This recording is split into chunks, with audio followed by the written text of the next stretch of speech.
Hello everyone welcome back. നമുക്കിന്നേ മുളകരിച്ചിലും മീൻകറിയുടെ വെച്ചാൽ വെക്കാമേ. അപ്പോൾ നമ്മുടെ വെളുത്തുള്ളിയും ചുവന്നുള്ളിയും ഇഞ്ചി പച്ചമുളകൊക്കെ കുരുരാന്നിരിഞ്ഞൊരു സൈഡിൽ ഇരുന്നോട്ടെ. മീനും കഴുകി വൃത്തിയാക്കി ഉപ്പും മുളകും മഞ്ഞൾപ്പൊടിയൊക്കെ ഇട്ട് അതും സൈഡിലിരിക്കട്ടെ. ഇനി നമുക്ക് കറി വയ്ക്കാം.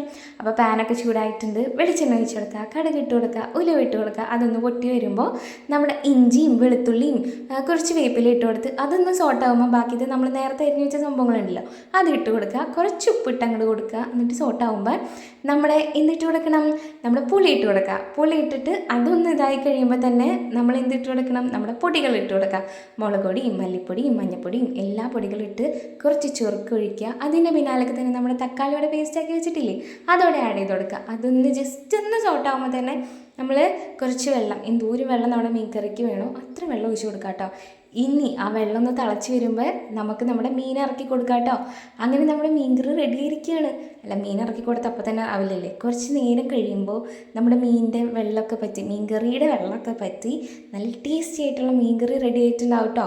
ഉപ്പൊക്കെ നന്നായിട്ടുണ്ടോ എന്നൊക്കെ നോക്കണേ. നമ്മൾ വെള്ളം ആഡ് ചെയ്ത് കഴിയുമ്പോൾ ജസ്റ്റ് ഒന്ന് ടേസ്റ്റ് ചെയ്ത് നോക്കിയാൽ മതി, നമുക്ക് അറിയാൻ പറ്റുന്നേ. അപ്പോൾ നമ്മൾ സൈഡുകൾ മീനൊക്കെ ഒന്ന് വറുത്തെടുത്തിട്ടുണ്ട്. ഇനി നമുക്ക് കഴിക്കാമല്ലേ. അങ്ങനെ നമ്മൾ ടേസ്റ്റി ആയിട്ടുള്ള മുളകരിച്ച് വെച്ച മീൻ കറിയും കൂട്ടി നമ്മൾ ചോറുണ്ടിട്ടുണ്ട്.